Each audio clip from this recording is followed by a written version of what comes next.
व्याख्या को आपके पवित्र हाथों में सौंपते हैं प्रभु यीशु मसीह। हम ना बोले, हम ना सुनने वाले हों, बल्कि सारा कार्य तेरे पवित्र आत्मा को प्रभु यीशु मसीह, जिसको तूने अपने नाम से भेजा हुआ है प्रभु यीशु मसीह। हम प्रभु यीशु मसीह तेरी समर्थ के साथ बैठे प्रभु यीशु मसीह, और तुझसे बातें सीख कर जाए प्रभु जी, जो हमारी तरक्की के लिए आगे हो प्रभु यीशु मसीह। हमारे साथ होना, हमारी मदद सहायता करना प्रभु यीशु मसीह, और वचन के जो गहरे गहरे रहस्य हैं उनके साथ हमारी मुलाकात कराना प्रभु यीशु मसीह। क्योंकि जब तू बोलता है प्रभु जी, तू गहरा गहरा नहीं रहता प्रभु जी, वो सरल बन जाता है प्रभु यीशु मसीह। हम चाहते हैं प्रभु जी आज तू हमारे साथ सरलता से बात कर प्रभु जी, और जैसे तो हम चाहते हैं प्रभु जी कि तू हमारे साथ वैसे बात कर प्रभु जी, जिससे प्रभु जी हम तेरी विधियों को, तेरी आज्ञाओं को समझ सके और उनके ऊपर चल सके प्रभु यीशु मसीह। हमारे साथ रहना, हमारी मदद कृपा करना प्रभु जी। हम नहीं बल्कि आप हमारे में बड़ी है प्रभु यीशु मसीह। इस प्रार्थना को प्रभु यीशु मसीह के पवित्र नाम से मांगते हैं, आमीन। Hallelujah, hallelujah. तो प्रभु का धन्यवाद करते हैं फिर से कि आज का दिन प्रभु ने दिखाया, आज की शाम प्रभु ने दिखाई, और हम काफी फ्राइडे से, काफी शुक्रवार से मत्ती की सीरीज को हमने शुरू किया हुआ है, और इसको हम काफी बार देख चुके हैं, काफी फ्राइडे को। और जो आज बारी है 22 अध्याय तक हम पहुंच चुके हुए हैं मत्ती की इंजील के, और इसके हमने 14 तक वाक्य पढ़ भी लिए हुए हैं, जिसमें विवाह भोज का दृष्टांत था। अब जो बारी है मत्ती रचित सुसमाचार, उसका 22 अध्याय और 15 से पढ़ने की बारी है। हाँ जी, पढ़ते जाएंगे और धीरे धीरे सीखते जाएंगे हम लोग। कैसर को कर देना, कैसर को कर देना। ये जो कैसर है ये वहां का शासक है। कहाँ का? इजराइल के ऊपर रोम का शासक चल रहा है। लेकिन अब ये कैसर नहीं रहा, कैसर के आगे जनरल चल रहे हैं, जिनके आगो हाथों में क्या चली गई? वागडोर चली गई है उसके राज्य की। लेकिन नाम किसका चलता है? अभी भी कैसर का ही चलता है, सीजर का ही चलता है, क्योंकि वो राजा था जिसने इसको पूरे को कैप्चर कर लिया इजराइल को, और उसने गठबंधन में अपनी सरकार को चलाया, जिसमें इजरायली लोग भी उसके साथ मिले हुए थे, जैसे याजक लोग, और ये ऐसे मिलकर उस सरकार को चला रहे थे। क्योंकि सरकार को चलाने के लिए लोग भी चाहिए। अगर वो लोगों को ही मार देता तो लोगों पर राज कैसे करता? इसलिए उसने कुछ लोगों को छोड़ दिया, जो कि अब उसके ताबे में आ गया, अधीन आ चुके हैं। अब जो बारी है कैसर को टैक्स देने की बारी है, और हम जानते हैं कि अब हम मत्ती के 22वें अध्याय में पहुंच चुके हुए हैं। और जो 22वां अध्याय है इसके बाद 23, 24, 25, 26 ऐसे 28 तक चलेगा, और इसमें जाते जाते हम यीशु मसीह के आखिरी पलों को देखने वाले हैं कि आखिरी समय में प्रभु यीशु मसीह के साथ क्या घट रहा था। जैसे जैसे हम शुरुआत करते हैं वहां पर यीशु मसीह का जन्म के बारे में आता है, धीरे धीरे उसके कार्यों के बारे में आता है। लेकिन अब जब आखिर में पहुंच रहे हैं, वैसे ही जैसे यीशु मसीह के जाने का समय हो रहा है यहाँ से, वैसे ही उसके पकड़वाए जाने की प्रक्रिया तेज हो रही है, और उसको ज्यादा से ज्यादा क्या किया जा रहा है? यीशु मसीह को प्रवोक किया जा रहा है, उसको ज्यादा से ज्यादा कहा जा रहा है कि जो कुछ मुंह से बोले, जो कुछ कहे, कि हम इसको पकड़ लें। क्यों? क्योंकि यीशु मसीह का अब क्रूसिफिकेशन का समय आगे जाकर आने वाला है। लेकिन उससे पहले कुछ कार्य है प्रभु के, जिसने जो प्रभु ने हमें बताए। जैसे कि हम 22 अध्याय में देखते हैं, क्या लिखा है कि विवाह भोज का दृष्टांत था, जिसमें पिता ने अपने पुत्र के लिए क्या किया? भोज किया। हालेलुया। और हमने उसमें सीखा था कि शादी नहीं हुई, लेकिन भोज किया, और उस भोज में आज भी हम शामिल हैं। हालेलुया। जैसे आप आए हो, अभी क्या करने आए हो? उस भोज में शामिल होने आए। हालेलुया। और जितनी देर प्रभु ने हमें समय दिया है, हम उस भोज में शामिल होते ही रहते हैं। कहने का मतलब उसके बुलाए जाने में हम शामिल हैं, लेकिन चुना जाना कब होगा? जब यीशु मसीह बादलों पर आएगा, अपने दुल्हन को साथ लेकर जाएगा। हालेलुया। शादी तब है, लेकिन अब उसके पहले क्या है? विवाह भोज है, जो कि हम सीख रहे हैं कि उस शादी में जाने के लिए, उस स्वर्ग राज्य में जाने के लिए हमें क्या क्या कार्य करने हैं। तो अभी लेकिन उससे बाद आती है भाई 15 में क्या आता है? कैसर को कर देना। अभी ये जो लोग हैं, सदूकी हैं, फरीसी हैं, याजक है, हेरोदेस के लोग हैं, ये क्या करते हैं? प्रभु यीशु मसीह के खिलाफ षड्यंत्र रचते हैं, आपस में गठबंधन करते हैं कि हम किसी न किसी रीति से इस परमेश्वर को, जो कहता है कि मैं ये कर दूंगा, मैं पिता हूं, मैं ये हूं, वो हूं, मंदिर को ऐसा कर दूंगा, हमें इसके खिलाफ सबूत लेने हैं कि हम क्या करें, इसको जल्द से जल्द पकड़ दें और इसके ऊपर अपनी सजाएं रोप दें। तो क्या होता है? जी, कैसर को कर देना।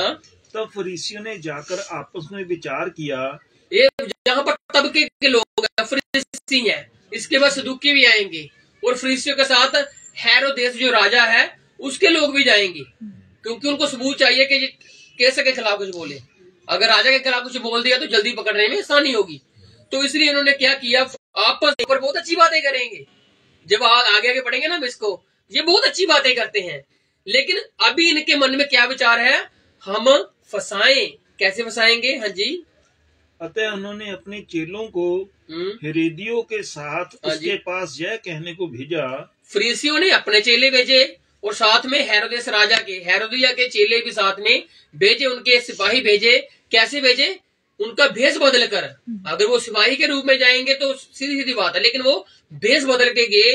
उन्होंने शायद कपड़े अपने ऐसे चेंज कर लिए कि वो नॉर्मल लग रहे हैं, लेकिन अब वो उनसे सवाल जवाब करेंगे प्रभु यीशु मसीह से।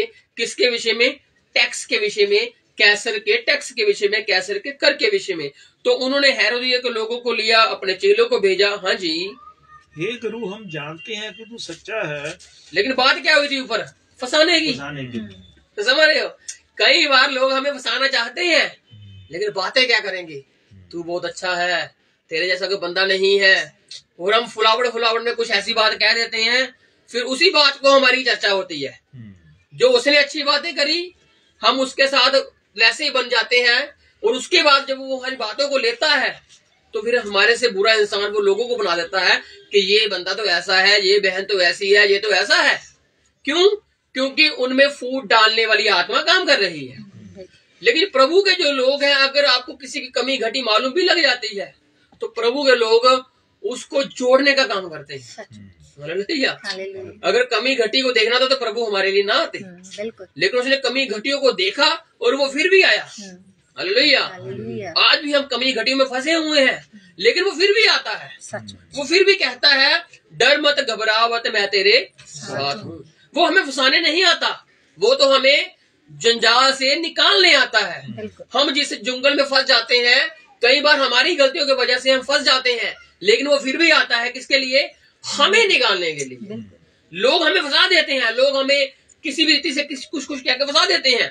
जैसे अभी यीशु मसीह के पास क्या करने आए हैं? ये फंसाने आए हैं। लेकिन बात क्या कर रहे हैं कि हे गुरु, तू तो अच्छा है, तू तो परकर्मी है, तेरे काम ये काम हम पढ़ते हैं। और परमेश्वर का मार्ग सच्चाई से सिखाता है। जो तो करता है तो सच्चाई से करता है, प्रभु के मार्ग को भी सच्चाई से सिखाता है, और किसी की परवाह नहीं करता। तुझे किसी की परवाह नहीं है। कहने का मतलब उसको कह रहे हैं कि तुझे राजा की परवाह भी नहीं है, जिसके विषय में अब तेरे से पूछने वाले हैं हम। पीछे सलाह क्या बनी है, आगे बातें क्या हो रही हैं, और यीशु मसीह कपड़ों को नहीं देखता। हालेलुया। वो तो दिल में चले रहे विचारों को पढ़ लेता है। वो कहता है ना, तूने ये क्यों सोचा, तूने ये क्यों कहा। अभी कहा भी नहीं, उससे पहले वो कह देता है कि तूने सोचा भी कैसे। समझ रहे बात को? इसी प्रकार से वो तो वेश बदल के आए, भेदिए बन के आए हैं, लेकिन प्रभु ने दिल देख लिए हैं। जो साथ में चुंगी लेने वाले हैं, व्यभिचारी, उनके दिल भी देखे हुए हैं, और जो सामने पत्ते वाले आए हैं, अंजीर के पत्ते वाले, उनको भी देख रहा है वो। हालेलुया। वो क्या करने आया था? फल ढूंढने आया था। और फल उसने किसमें ढूंढा और किसमें पाया? हमने देखा था विवाह भोज में कि वो ढूंढने क्या गया और मिला क्या? पत्ते पत्ते मिले, लेकिन पत्तों के साथ उसको फल चाहिए। हालेलुया। और हमने देखा था कि आदम हव्वा ने अपने आप को पत्तों से ढाक लिया था, लेकिन वो उनसे फल की अपेक्षा कर रहा था, लेकिन उन्होंने क्या दिया? पत्ते दिए। इसलिए प्रभु आज हमसे अपेक्षा क्या करता है? फल की अपेक्षा करता है, ना कि पत्तों की अपेक्षा करता है। वो हमें चाहता है कि तुम में फल हो, मतलब उसका टेस्ट, उसका जो स्वाद है, उसका जो नमक है, वो हम में होना जरूरी है। हालेलुया। जब हम प्रार्थना में जाते हैं तो हमें स्वाद के साथ जाना है, मतलब टेस्ट लेके जाना है अपने में, मतलब कि प्रभु के लिए तैयार होके जाना है कि प्रभु हम तेरे लिए तैयार हैं। हालेलुया। अगर तैयार होकर नहीं आएंगे, कहने का मतलब प्रभु को साथ बातचीत करके नहीं आएंगे, तो वचन दिल में से नहीं आएगा और दिमाग में से निकल जाएगा, ऊपर में से ही। लेकिन प्रभु के घर में आना है तो सच्चाई से आना पड़ेगा। जैसे ये अभी कह रहे हैं, तू सारे काम सच्चे करता है, परमेश्वर तेरे साथ है, और तू किसी की परवाह भी नहीं करता, और क्योंकि तू मनुष्यों का मुंह देखकर बातें नहीं करता। तुझे नहीं फर्क पड़ता आगे कौन है, राजा के लोग हैं, शास्त्री हैं, फरीसी हैं, सदूकी हैं। देखा था ना प्रभु ने मंदिर में क्या किया था? याजक नहीं देखे, उसने उनकी क्या पलटा दी थी? चौकियां पलटा दी थी, जिस पर ऊपर व्यापार कर रहे थे, और उनको बाहर निकाल दिया कि तुम लोगों ने मेरे घर को। हालेलुया।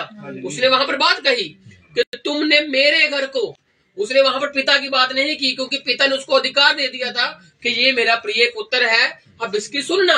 और वही कह रहा है कि मेरे घर को तुम लोगों ने डाकुओं की खो बना डाला, जबकि मेरा घर कौन सा होना चाहिए? प्रार्थना का घर होना चाहिए। हालेलुया। और प्रभु ने हमें आज अधिकार दे दिया है कि तुम मेरे मंदिर हो, और हम में प्रार्थनाएं होनी चाहिए।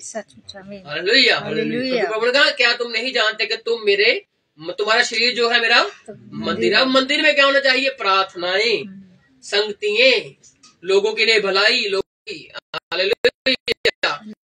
क्योंकि इच्छा नहीं थी तब तक उसको कोई हाथ नहीं लगा सका। बिल्कुल। हालेलुया। आज प्रभु की इच्छा हमारे ऊपर है, और तब तक मृत्यु, शैतान हमारा कुछ नहीं बिगाड़ सकता जब तक प्रभु की इच्छा ना हो। इसलिए वो चाहता है कि तुम मेरे आने तक एक मन एक विश्वास में बने रहो। तो अब उन्होंने क्या कहा? यीशु के कहा तू बता, तू क्या चाहता है कि हम कैसर को कर देना अच्छा है या नहीं? क्योंकि हम टैक्स दे के थक चुके हैं। वो कह रहे हैं, आपस में सोचते होंगे जब टैक्स देते होंगे, लेकिन अब वो चाहते हैं कि इसको पकड़वाएं जो मेन गुरु बना फिरता है, कि इससे पूछे ये क्या कहता है। जी, यीशु ने उनकी दुष्टता जानकर कहा, हे कपटियों, मुझे क्यों परखते हो? मुझे क्यों परखते हो? हमें आत्माओं की परख होनी चाहिए। हालेलुया। ये एक दान है, आत्माओं की परख कर लेना। कोई इंसान या कोई बहन या कोई भाई किस मंशा से हमारे पास आकर हमारी बातें कह रहा है, अच्छी या बुरी, ये हमें परख होनी चाहिए कि वो दुष्टता से बोल रहा है या भलाई से बोल रहा है। समझ रहे हो? अब इन्होंने कितनी अच्छी बातें बोली है ना। अगर हमारे सामने कोई अच्छी बातें बोलेगा हम कहेंगे बंदा बचा अच्छा है, लेकिन उसकी आखिर वाली बात पे गौर करना। आप समझ रहे हो?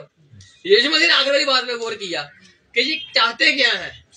इसलिए हमें भी जब इंसान कुछ बताता है ना, तो हमें उसकी बातों पर तो गौर करना ही है, उसकी लास्ट वाली बातों पर ज्यादा गौर करना है कि इसने इतनी बात घुमाई है, जो उसका निचोड़ है क्या, आखिर में ये कहना क्या चाहता है। और जब वो पता लगता है हमें, तो हमें कई बार उसको मिस कर जाते हैं आखिर वाली बात को, लेकिन वही तो सुननी है कि इंसान की मंशा है क्या। तो प्रभु ने सुनी सारी बात इनकी, और जब आखिर में देखा, प्रभु ने कहा ये दुष्ट है। और प्रभु ने क्या कहा? तुम दुष्टता जानकर कहा। उन्होंने क्या कहा कि यीशु ने कहा, उसकी दुष्टता जानकर कहा, हे कपटियों। कपटी मतलब कि तुम्हारे में अभी भी क्या है? कपट चल रहा है। तुम अच्छी बातें तो कर रहे हो, प्रभु कहता है एक जगह पे कि तुम अच्छी अच्छी बातें कैसे बोल लेते हो जब मन में क्या बड़ा हुआ है तुम्हारे। और प्रभु वही कह रहा है कि मन में कपट है, लेकिन मुंह पर क्या है ना। तो प्रभु कहता है, हे कपटियों, मुझे क्यों परख रहे हो? जबकि परखना तो तुम्हें खुद को चाहिए कि तुम टैक्स दे रहे हो, तुम्हें क्यों दे रहे हो? तुमने मूसा के नियम नहीं पढ़े कि नैतिक कर्म तुम्हारे क्या है, संसार के प्रति तुम्हारे कर्म क्या है। समझ रहे हो कि मूसा को प्रभु ने जो व्यवस्था दी हुई है, उसमें लिखे हुए सभी कर्म कि नैतिक तुम्हारे काम क्या है, सामाजिक तुम्हारे काम क्या है, प्रभु के प्रति तुम्हारे काम क्या है। अब जब तुम परीक्षा मतलब कि तुम कैसर के राज्य में चले गए हो, तो ये तुम्हारी ही कुछ बातें हैं जिसकी वजह से चले गए हो। अब जब तुम्हारे ऊपर कोई राज कर रहा है, तो उसके प्रति तुम्हारा क्या फर्ज बनता है, ये तुम्हें मालूम होना चाहिए है। तुम्हें मालूम भी है, लेकिन तुम परख किसको रहे हो? मुझे परख रहे हो। अब मेरी बात सुनोगे तो सुनो। हाँ जी, कर का सिक्का मुझे दिखाओ। अब प्रभु क्या कहता है? उनको बातें नहीं कहता जाती, वो कहता सिक्का दिखाओ मुझे। अब कहने का मतलब उस राज्य की मोहर दिखाओ। सिक्का क्या? तो सिक्के पर मोहर लगी होगी, किसकी? उस शासक की, क्योंकि पुराने समय में राजा की मोहरें लगती थी। अब तो राजा की मोहरें नहीं होती, अब तो हमारे प्रत्येक चिन्ह लगते हैं। लेकिन उन समयों में सिक्के ज्यादा चलते थे, नोट नहीं चलते थे, सिक्कों का ज्यादा व्यापार होता था, और कपड़ों का भी लेन देन होता था, चप्पल, बहुत ऐसी चीजों का लेन देन होता था जिससे लोग व्यापार करते थे, अपनी भेड़ बकरियों का व्यापार करते थे। लोग पहले ऐसे ही अमीर होते थे। अब धीरे धीरे धीरे धीरे सिस्टम चेंज हो चुका हुआ है, और अब जो है ना तो तानाशाही राज रहा है, अब डेमोक्रेसी, लोकतंत्र राज चल चुका है। और इसमें भी हमें संस्कार के प्रति वफादार ही रहना है। हालेलुया। कल को कोई हमें कहे कि तुमको क्या जरूरत है सरकार के नियमों को मानने की, नहीं भाई, मानने पड़ेंगे। नहीं मानोगे तो कहीं जाओगे, कहने का कहाँ जाओगे पता आपको? और फिर वहां से कहोगे मुझे निकालो, नहीं निकल पाओगे, तुम्हारी गलतियां हैं।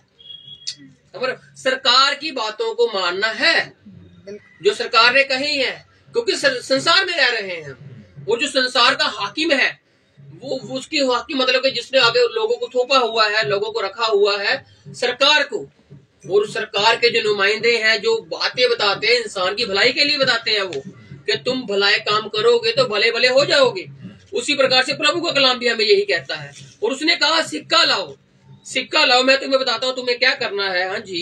तब वे उसके पास एक दिनार ले आए, एक सिक्का ले आए, एक दिनार ले आए, मतलब एक दिन की मजदूरी ले आए। उसने उनसे पूछा, यह छाप और नाम किसका है? इसके सिक्के के ऊपर जो तुम मेहनत करते हो, जो तुम व्यापार करते हो, ये सिक्का है, तुम्हें मिलता है, मजदूरी के बदले मिलता है। तुमने काम किया, तुम्हें सिक्का मिल गया, मतलब तुमने जो किया उसका तुम्हें मेहनत मिल गई, उसका काम का नतीजा मिल गया, उसका काम का जो फल था तुमको मिल गया। अब तुम इस सिक्के के ऊपर क्या देखते हो, क्या देखते हो? और जी क्या देखते हो? उन्होंने कहा सिक्के के ऊपर जो मोहर है, जो शाप है और नाम, शाप और नाम, मोहर और नाम। हालेलुया। ये किसका है? हाँ जी। उन्होंने उससे कहा कैसर का। उन्होंने कहा कैसर का है ये। अब हम भी एक सिक्का है। हालेलुया। इस बात को भी समझना आप, हम भी एक मात्र एक सिक्का है। कहने का मतलब इस सिक्के के ऊपर अब शाप किसकी है और इसके ऊपर नाम किसका है। 2:38 में लिखा हुआ है कि तुमको पवित्र आत्मा की शाप दी गई। वो शाप कैसे मिली? प्रभु यीशु मसीह के नाम से। हालेलुया। नाम और शाप हमारे ऊपर है, लेकिन हम रह कहां पर रहे हैं? संसार में रह रहे हैं। जो संसार की वस्तुएं हैं, प्रभु ने कहा संसार जाता रहेगा, संसार की वस्तु जाती रहेंगी।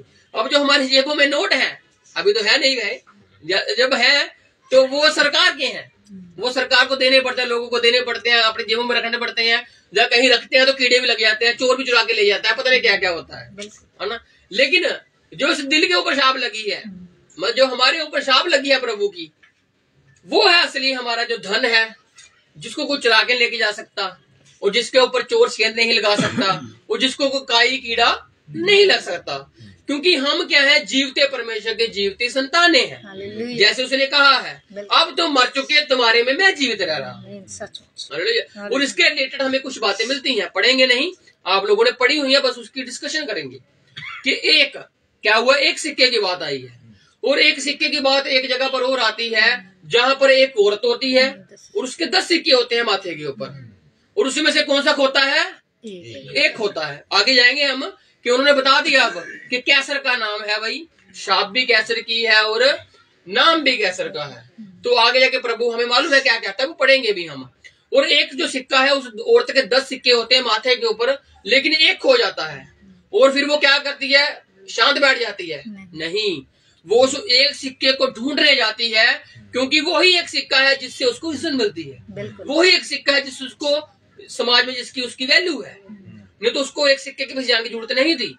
वो झाड़ती है, फुकारती है, ढूंढती है, दिया जलाती है, बाहर ढूंढती है, अंदर ढूंढती है, और जब उसको मिल जाता है, वचन कहता है फिर वो आनंद करती है, सहेलियों को बुलाती है, आनंद करती है।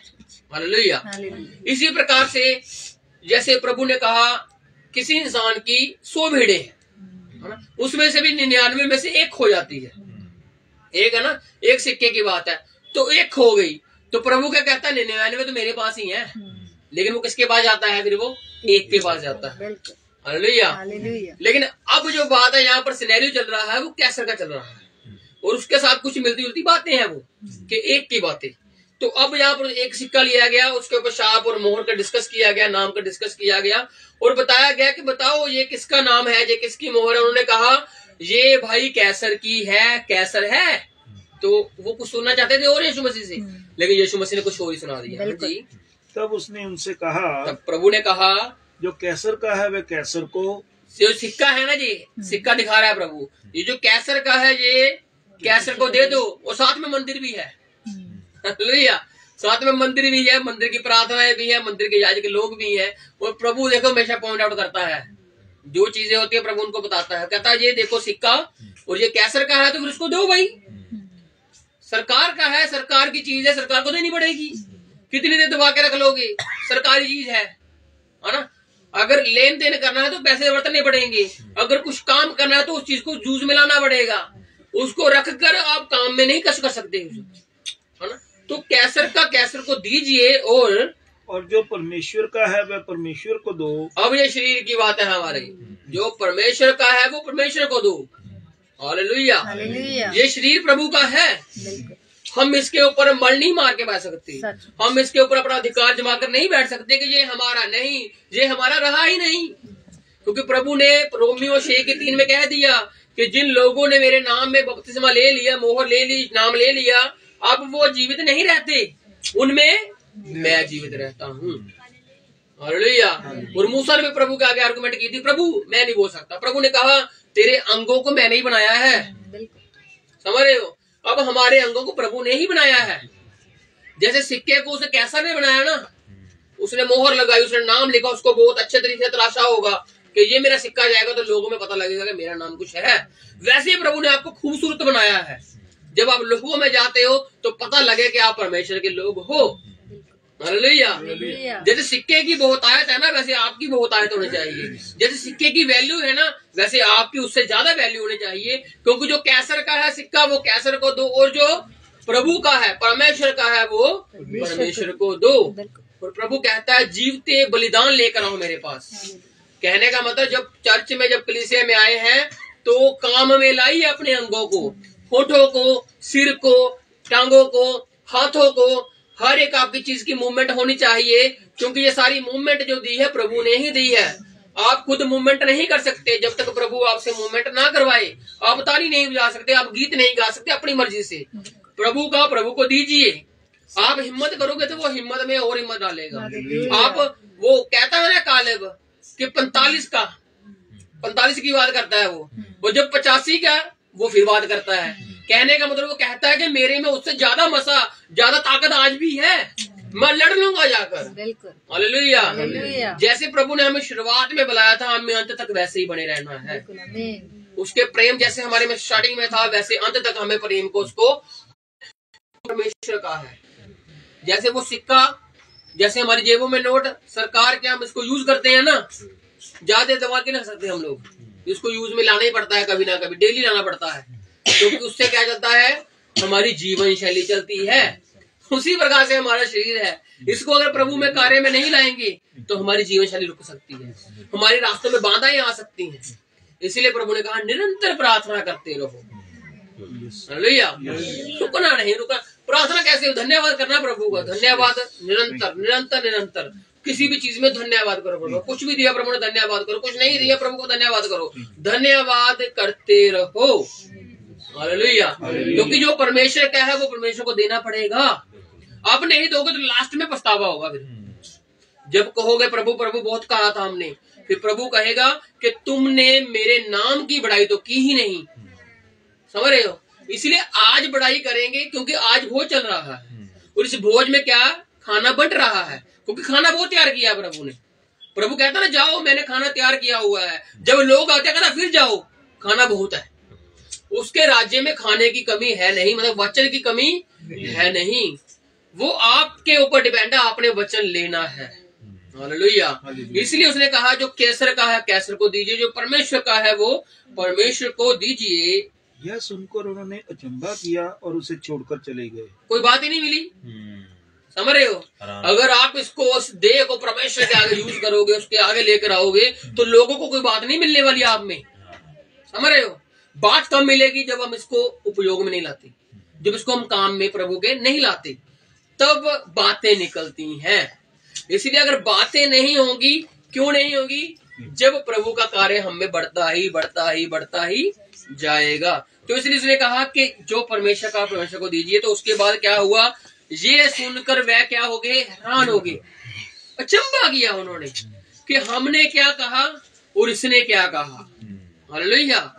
अगर आपसे कोई बातें, बुरी बातें भी कह जाता है ना, तो आपके मुंह से बुरी बातें नहीं निकलनी चाहिए। वो बंदा हैरान हो जाए अगला कि यार मैंने कहा क्या और इसने क्या कहा। समझ रहे हो? उसने जो करना था किया, लेकिन आपने क्या किया, फोकस कीजिए उसके ऊपर। प्रभु फोकस करता है। हालेलुया। अब उन्होंने क्या कहा, हम पढ़ रहे हैं 22 की, अब 22 तक पहुंच चुके हैं। मत्ती की 22 तक पढ़ चुके हैं हम लोग। तो उसने क्या किया कि आज जो कोई हमसे बातचीत करता है वो बुरी करेगा अच्छी करेगा हम सुनेंगे। लेकिन उसके बाद हमने रिप्लाई क्या होगा हमारा। अगर बुरा है तो फिर वो अचंबा नहीं करेंगे, फिर वो कहेंगे हम तो भाई भाई हैं भाई, हम तो बहन बहन है, आपस के विचार बहुत मिलते हैं।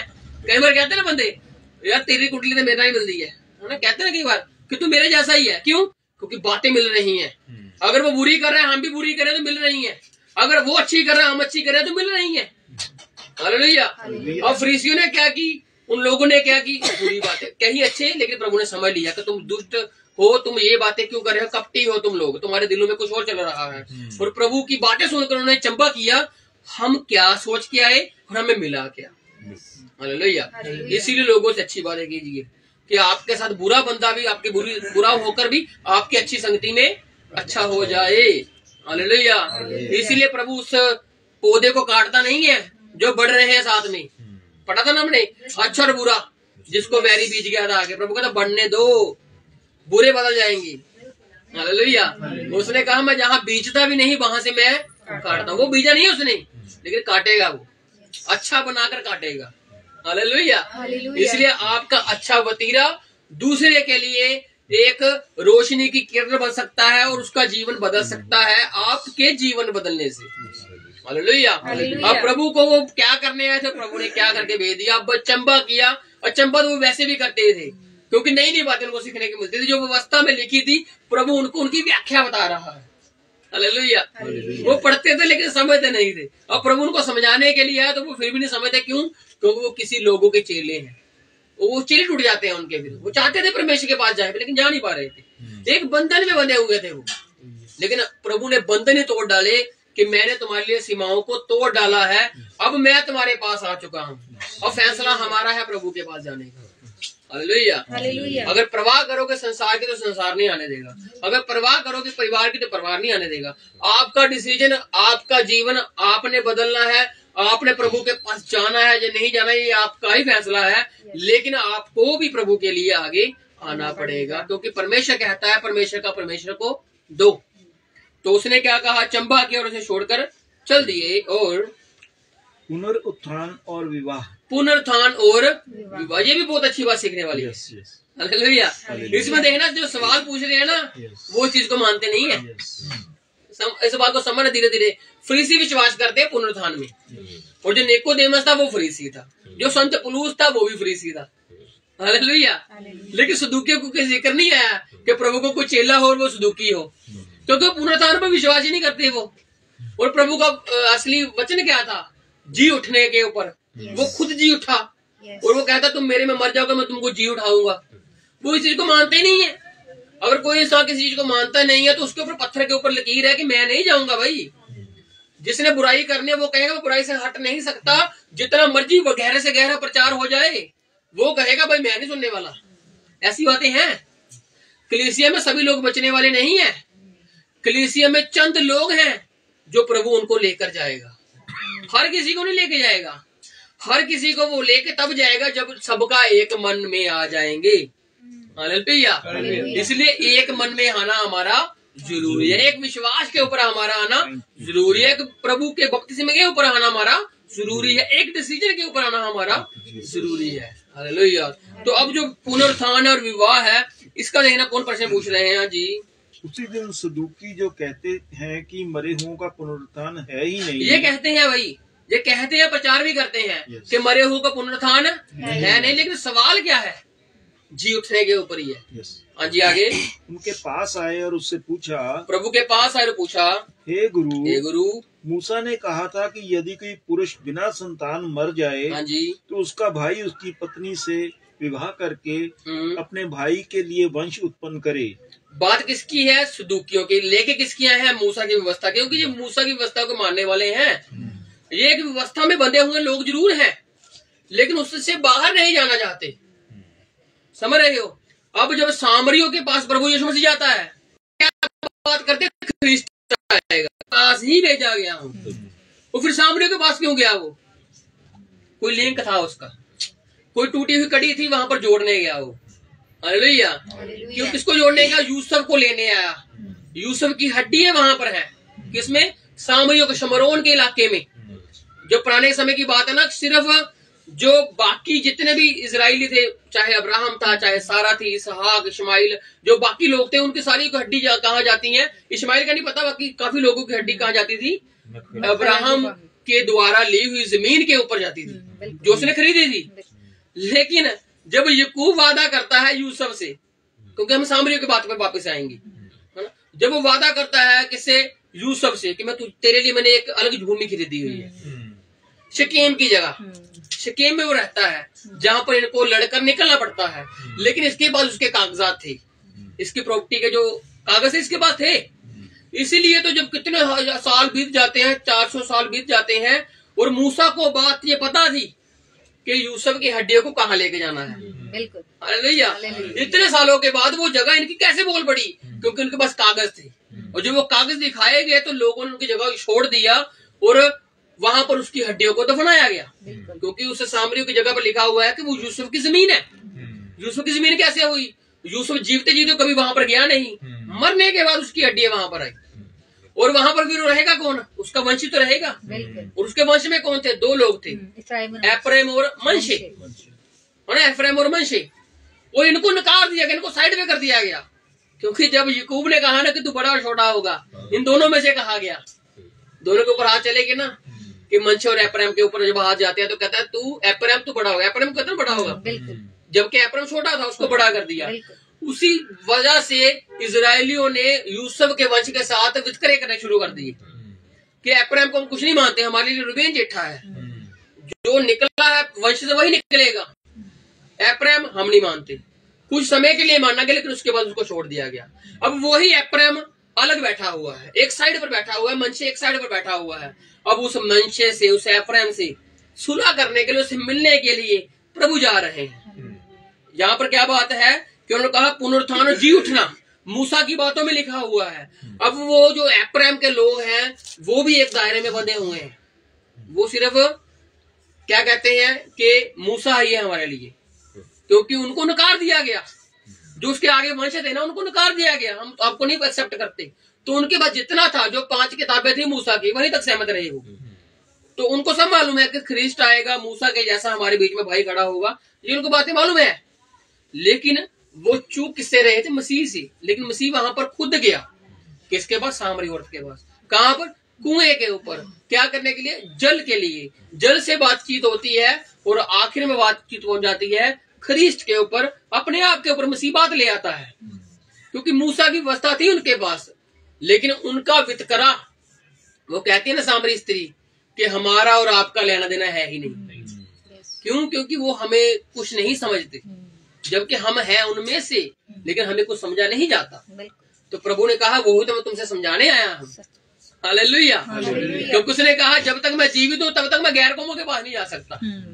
तो फिर वो अपने लोगों के पास गया। गैर कौमें तो बीच बीच में आई, कनानी स्त्री आती है और पता नहीं क्या कौन कौन से लोग उसके रास्ते में खुद आते हैं, लेकिन प्रभु उनके पास नहीं गया।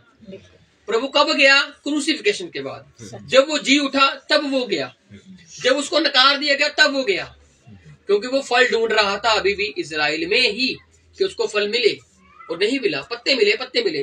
तो अब उसने क्या कहा कि सामरी जो है उनके साथ लिंक बना लिया गया प्रभु के द्वारा, क्योंकि वो उनका टूटा हुआ एक अंश था, और प्रभु वहां पर 2 दिन के लिए रहता है।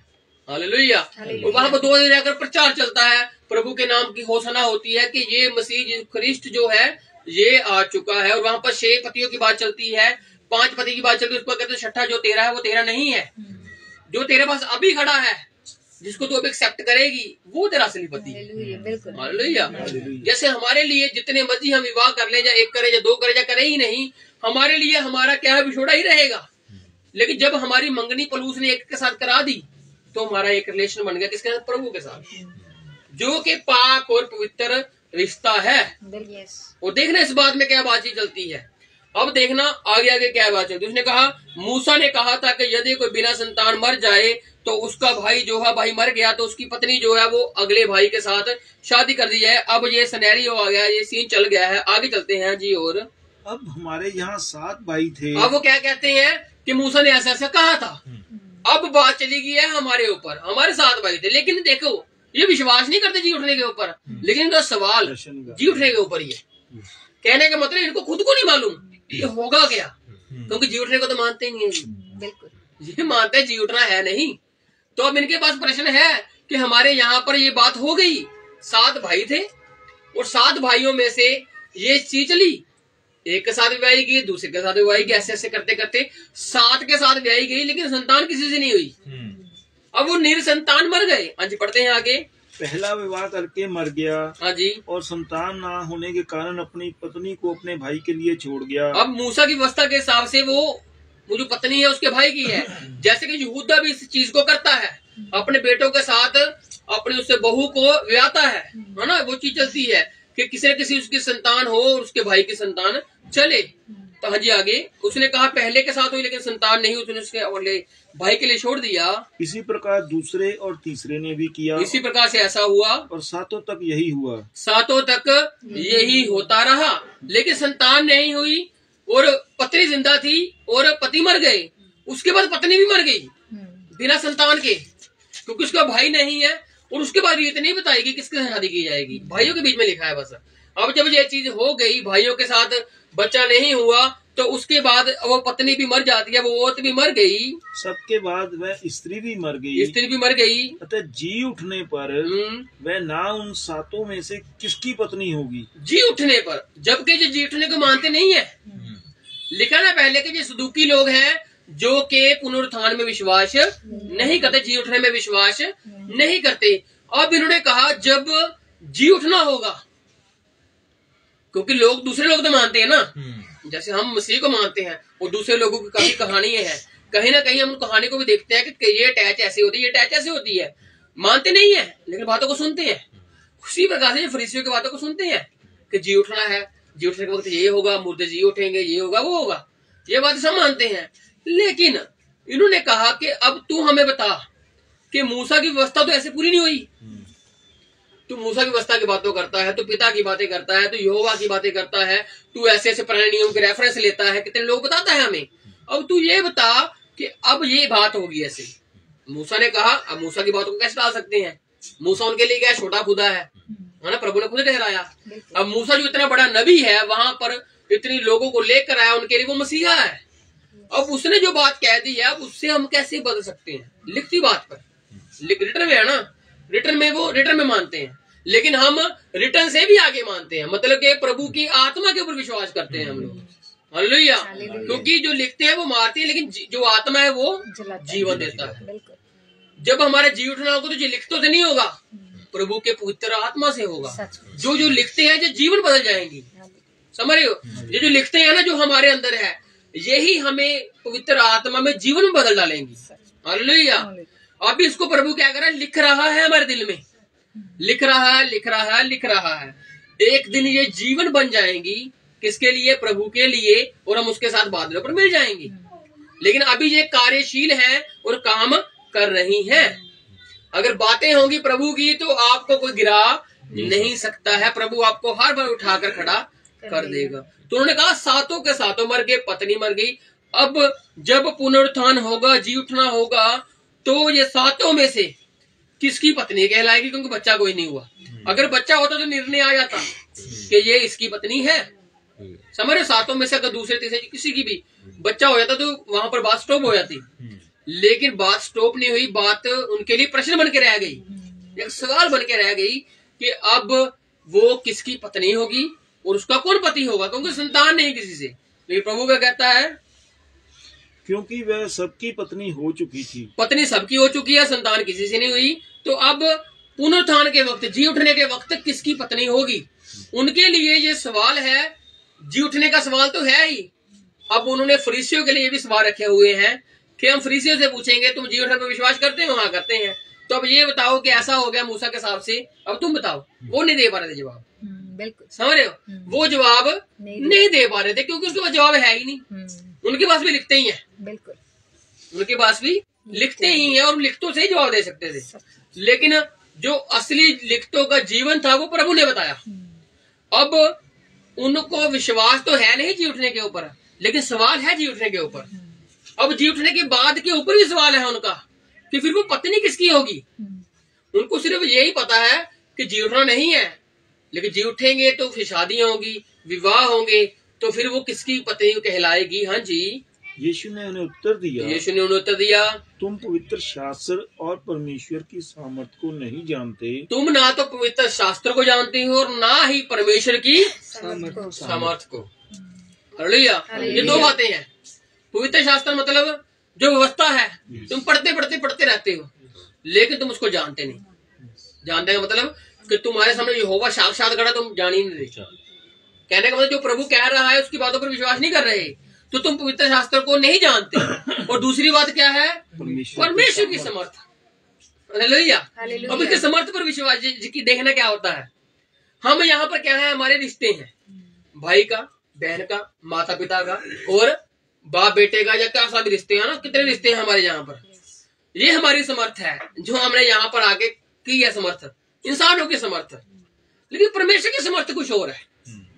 जब हम मर जाएंगे उसके बाद जी उठेंगे तो परमेश्वर की समर्थ पता क्या होगी? हम सब एक समान हो जाएंगे। हालेलुया। जैसे आए वैसे होंगे।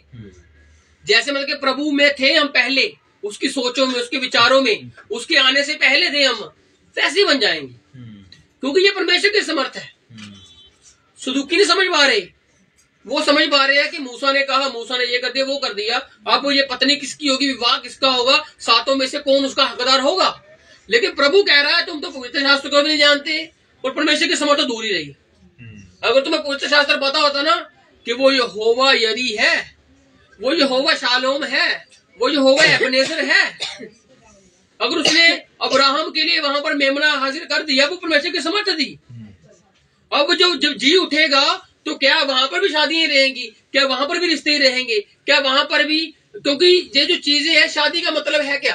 आगे थोड़ा सा पढ़ते हैं फिर समझाते हैं इसको। हाँ जी। और इस कारण प्रभु ने कहा कि तुम ना पवित्र शास्त्र को जानते हो ना उसकी समर्थ को जानते हो, इस कारण भूल में पड़े हो। तुम किसी क्या पड़े हो? भूल में। तुम्हारे को जो मन के विचार है ना, तुम्हारे समझ में खुद नहीं, और तुम्हारे में एक अशंका है और तुम में एक भूल पड़ चुकी है। और क्योंकि जी उठने पर वे ना विवाह करेंगे और ना विवाह में दिए जाएंगे, हाँ जी, परंतु स्वर्ग में परमेश्वर के दूतों के समान होंगे। आमीन। लेकिन प्रभु ने तो हमें दुल्हन कहा, समझ रहे हो? प्रभु ने तो हमें बेटे बेटे कहा, प्रभु ने तो हमें भाई बहन का रिश्ता दे दिया। समझना इस बात को, क्योंकि ये बात अगर आई है तो इसमें समझने के लिए बात है।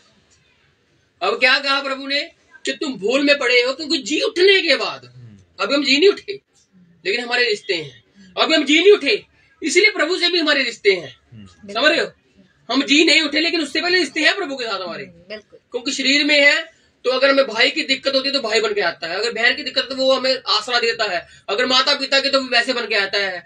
वो अपने रिश्तों में कायम है, क्योंकि हमारा अभी जी उठना नहीं हुआ। लेकिन जब जी उठना होगा, जब जी उठ जाएंगे हम लोग, तो प्रभु ने सीधा सीधा कह दिया कि ना तो विवाह होंगे और ना ही कोई विवाह में बांधा जाएगा। समझ रहे बात को? यहाँ पर बांधे गए हैं लेकिन वहां पर नहीं बांधे जाएंगे। यहाँ पर प्रभु ने दुल्हन कहा है, लेकिन वहां पर हम एक समान होंगे, परमेश्वर के दूतों के समान। समझ रहे हो? इसका मतलब है कि असल में जब प्रभु ने आदम और हवा को बनाया, वो जब हवा बनी बाद में उसको एक कर दिया, मतलब कि उसमें से ही निकली। और आदम ने ही कहा ये मेरे मांस की हड्डी हड्डी है और इसका नाम नारी है, इसका नाम हवा है, ये आदि माता है ना? तो क्या हो गया वो? और प्रभु उसको क्या दिखता था? एक दिखता था। अब जब हमारी शादियां हुई हैं तो प्रभु हमें क्या देखता है? फिर एक दिखता है। वो हमें अलग अलग बटा हुआ नहीं दिखता, क्योंकि आदम में से पसली निकली और पसली जब वापस शादी में बंद की तो वो क्या होगी? एक होगी। और इसका मतलब ये नहीं कि जो कुंवारे हैं, जिनकी शादी नहीं हुई, तो वो कुछ नहीं है, वो ऑलरेडी एक है। पलूस इसके बारे में बहुत अच्छा बताता है कि शादी के विषय में, शादी ना के विषय में बहुत अच्छी एग्जाम्पल देता है वो। अगर शादी हो गई तो हम एक ही हैं, क्योंकि वहां पर भी जाकर हम एक ही हैं। जैसे प्रभु ने अब यहाँ पर कहा कि वहां पर ना तो विवाह है और ना ही विवाह में बांधा जाएगा। यहाँ पर जो था वो खत्म यहीं पर ही होगा। जहाँ की शुरुआत जहां से हुई थी यहीं पर खत्म कर जाऊंगा मैं। वहां की एक नई शुरुआत है। हालेलुया। वहां की एक नई शुरुआत करेगा प्रभु। नया यरूशलेम, नया आकाश पृथ्वी, नया सब कुछ, और उसके मानने वाले भी सब नए और एक होंगे। हालेलुया। हालेलुया। दुल्हन शब्द का मतलब ही यही है, एकता में बंधे रहना, मतलब कि एक साथ। और पुलूस जब गया, पुलूस ने क्या कहा, मैंने तुम्हारी मंगनी सगाई एक के साथ लगाई। समझ रहे हो, एक के साथ लगाने का मतलब है कि अब तुम मसीह के हो चुके हो, अब तुम एक हो चुके हो। यहाँ पर उसने एक रिश्ता बताया कि तुम दुल्हन के समान हो, लेकिन वहां यहाँ पर प्रभु बता रहा है कि तुम परमेश्वर के दूतों के समान हो। समझ रहे हो, यहाँ के कायदे कानून अलग है, लेकिन वहां का नियम अलग है। समझ रहे हो, समझ कर आए प्रभु क्या क्या कहता है, मोती के समान है, खजाने के समान है, मछली के जाल के समान है। कितनी डेफिनेशन बताता ना प्रभु, क्योंकि वहां का नियम जो प्रभु ने बोझ किया, वो बताया प्रभु ने कि मैंने किन किन को बुला लिया। जबकि शादी में उन लोगों को बुलाया नहीं जाता, टूंडों को, लंगड़ों को, गरीबों को नहीं बुलाया जाता, लेकिन वो बाहर करके सोचते हैं हम आए। और इसी प्रकार से प्रभु ने हमें बुला लिया। अब पूरा संसार उसकी शादी में इनवाइट है, लेकिन लेकर किसको जाना है, मोहर वाली को, नाम वाले को, स्टैंप वाले को। जो परमेश्वर का है, परमेश्वर उसे ले जाएगा।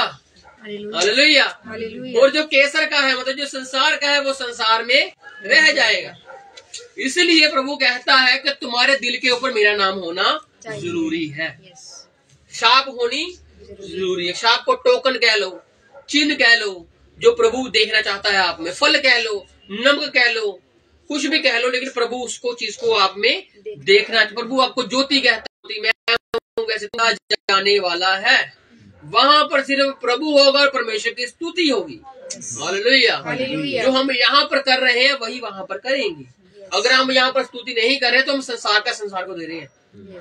समय है ना, समय क्या है, समय संसार का ही है, लेकिन प्रभु समय में बंधा हुआ है, परमेश्वर ही है। इंसान समय में बंधा हुआ है, लेकिन प्रभु समय से भी पार है। योशु के वक्त उसने समय रोक दिया।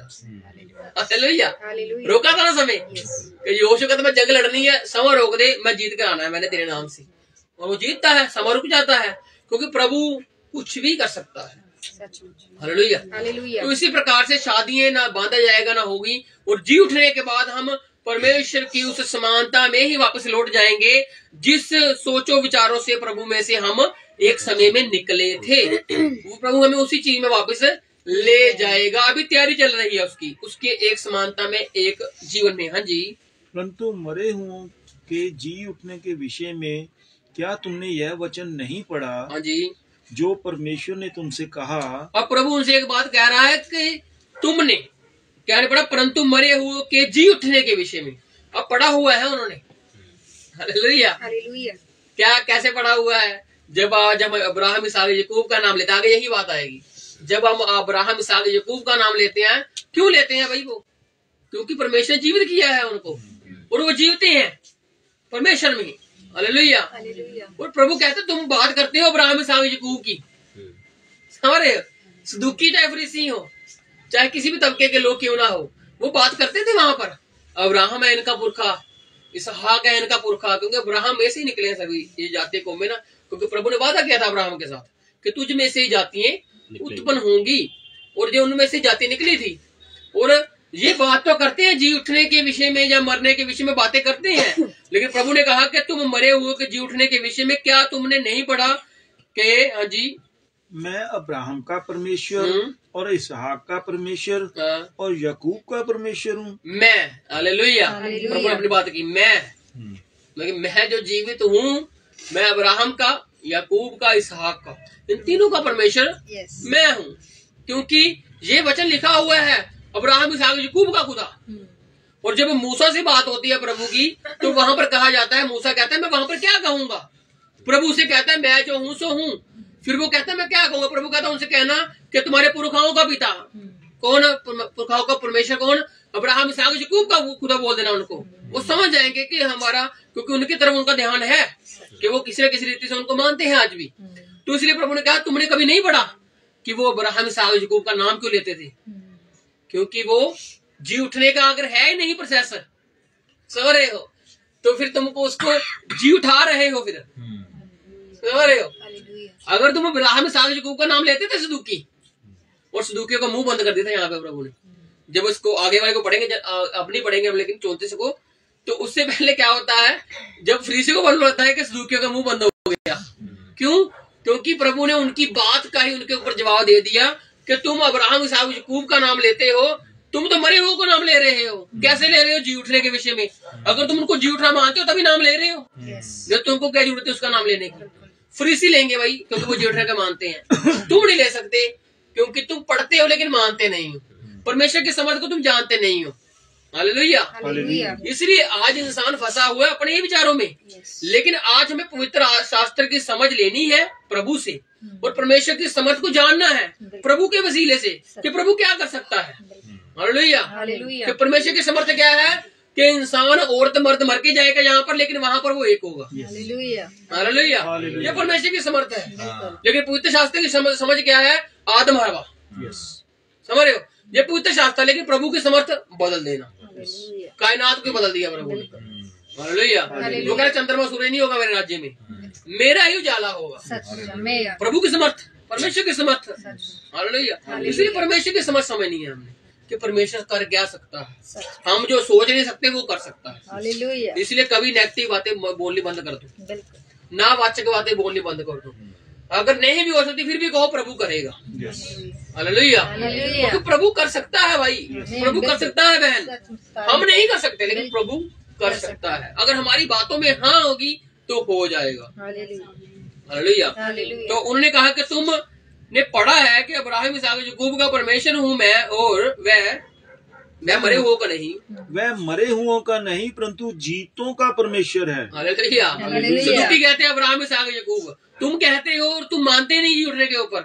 अब तुमको मैं बताता हूँ कि मैं मरे हुओं का परमेश्वर हूँ ही नहीं। जी उठना भी है और जी उठने के बाद जीवन भी है। तुम मानो चाहे ना मानो, लेकिन जीवन है, क्योंकक्योंकि मैं मरे हुओं का मेरी रूह जिਉਂਦੇ यहोवा ਲਈ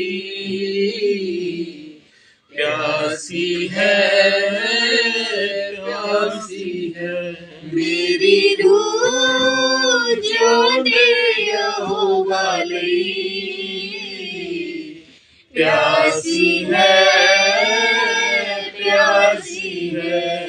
मैं कदों उसनू मिलांगा, मैं कदों उसनू वेखांगा, मैं कदों उसनू मिलांगा, मैं कदों उसनू वेखांगा, मैं कदों उसनू वेखांगा, मैं कदों उसनू वेखांगा। मेरी रूह जिਉਂਦੇ यहोवा ਲਈ प्यासी है, प्यासी है।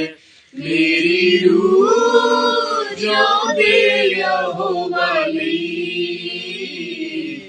प्यासी है, प्यासी है, प्यासी है, प्यासी है, प्यासी है, प्यासी है।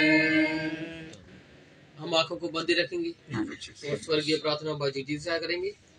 हे हमारे पिता, हे हमारे पिता, तू जो स्वर्ग में है, तू जो स्वर्ग में है, तेरा नाम पवित्र माना जाए, तेरा नाम पवित्र माना जाए, तेरा राज्य आए, तेरा राज्य आए, तेरी इच्छा जैसे स्वर्ग में पूरी होती है, जैसे स्वर्ग में पूरी होती है, वैसे पृथ्वी पर भी हो, वैसे पृथ्वी पर भी हो। हमारे दिन भर की रोटी आज हमें दो, हमारे दिन भर की रोटी आज हमें दो, और जिस प्रकार हमने अपने अपराधियों को क्षमा किया है, हमने अपने अपराधियों को क्षमा किया है, वैसे तू भी हमारे अपराधों को क्षमा कर, वैसे तू भी हमारे अपराधों को क्षमा कर। हमें परीक्षा में ना ला, हमें परीक्षा में न ला, परंतु बुराई से बचा, परंतु बुराई से बचा।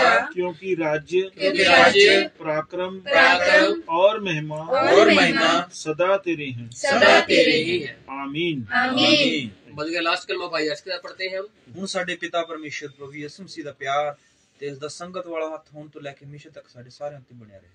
आमीन। तो हमारा बंद का समय खत्म होता है। सभी